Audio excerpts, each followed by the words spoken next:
Hello students, मैं doctor Sunita Gupta आज आपको कक्षा 10 विज्ञान का अगला टॉपिक पढ़ाऊंगी।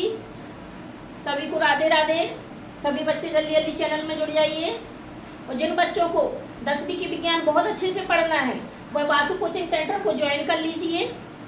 लाइक करिए, सब्सक्राइब करिए, चैनल को शेयर जरूर करना अपने दोस्तों के साथ, सभी विज्ञान का फायदा ले सकें और फ्री में निःशुल्क क्लास को पढ़ सकें। ओके, आज हम पढ़ेंगे नया टॉपिक। हम पढ़ रहे थे रासायनिक अभिक्रियाओं के प्रकार। रासायनिक अभिक्रियाओं के प्रकार में आज हम पढ़ेंगे रासायनिक वियोजन और संयोजन।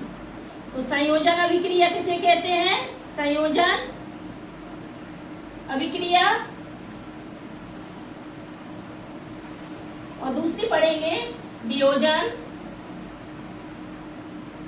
अभिक्रिया।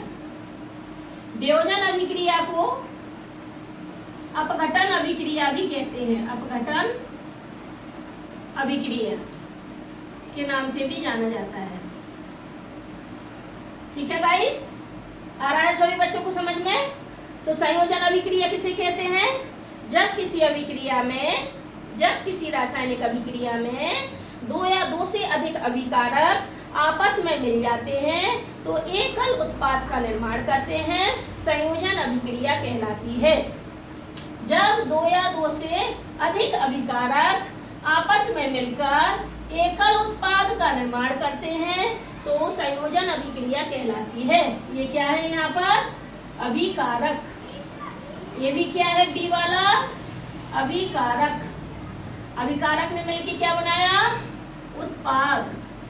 दूसरा उदाहरण भी इसमें लिख सकते हैं, कार्बन और ऑक्सीजन। कार्बन का दहन कहलाता है ये कार्बन है। कार्बन ने ऑक्सीजन के साथ संयोग किया और कार्बन डाइऑक्साइड बनाया। तीसरा उदाहरण भी लिख सकते हैं, यहाँ पे हाइड्रोजन है। हाइड्रोजन ने ऑक्सीजन के साथ क्रिया किया और H2O बनाया, जल बनाया। ये हाइड्रोजन है, ऑक्सीजन है और यहाँ पे जल का निर्माण किया, ये कार्बन डाइऑक्साइड का निर्माण किया। तो ये सारी अभिक्रियाएं किसकी हैं? संयोजन अभिक्रियाओं के उदाहरण हैं। वियोजन अभिक्रिया किसे कहते हैं? जब एकल उत्पाद छोटे छोटे टुकड़ों में टूटकर दो या दो से अधिक उत्पाद बनाते हैं तो उसे वियोजन अपघटन अभिक्रिया कहते हैं। हमने क्या कहा? एकल अभिकारक है। एकल अभिकारक जब कितने बनाए? दो या दो से अधिक ज्यादा उत्पाद बनाता है। ये उत्पाद है, बी उत्पाद है। दो या दो से अधिक उत्पाद का निर्माण करता है। एकल अभिकारक जब दो टूटकर दो उत्पाद का निर्माण करता है तो वियोजन अभिक्रिया कहलाती है। इसमें उदाहरण ले लेंगे, 2FeSO4 ये टूटेगा Fe2O3 में, SO2 में और SO3 में। ये उदाहरण है।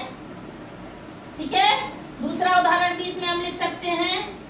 चूना देखिए, चूने का पत्थर को हम तोड़ेंगे तो बनेगा चूना, साथ में कार्बन डाइऑक्साइड गैस बनेगी। इसको आपने घरों में भी देखा होगा, जहां हम कैल्शियम कार्बोनेट को पानी में डालते हैं तो कैल्शियम कार्बोनेट को जब हम तोड़ते हैं, गर्म करते हैं तो Ca और CO2 बन जाती है।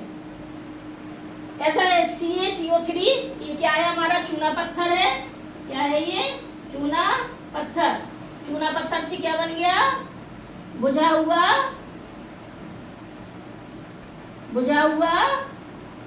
चूना। साथ में क्या बन गया? Carbon dioxide. यहाँ पे क्या बन गया? ये फेरिक ऑक्साइड। और ये क्या है यहाँ पर? Ferrous sulphate. ठीक है ना?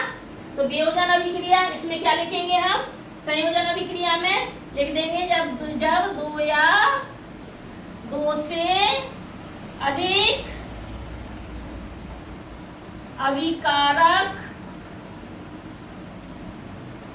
आपस में जुड़कर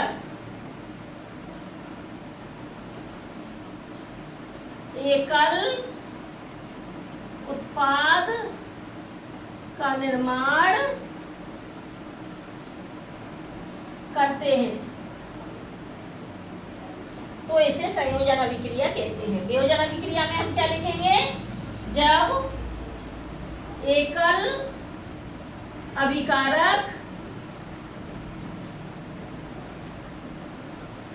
जब एकल अभिकारक टूटकर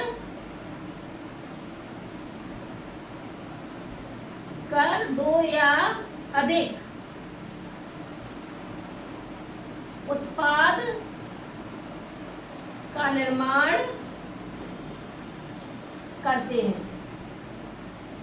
तो इसे वियोजन या अपघटन अभिक्रिया कहते हैं। इन दोनों में परीक्षा में अंतर भी पूछा जाता है। संयोजन अभिक्रिया, वियोजन अभिक्रिया में अंतर लिखिए, या फिर पूछा जा सकता है सीधा वियोजन अभिक्रिया कैसे कहते हैं, उदाहरण देकर समझाइए। सभी को समझ में आया? आज हम इतना ही टॉपिक कवर करेंगे। सभी लोग इसको राइट डाउन कर लीजिए। थैंक यू बेटा।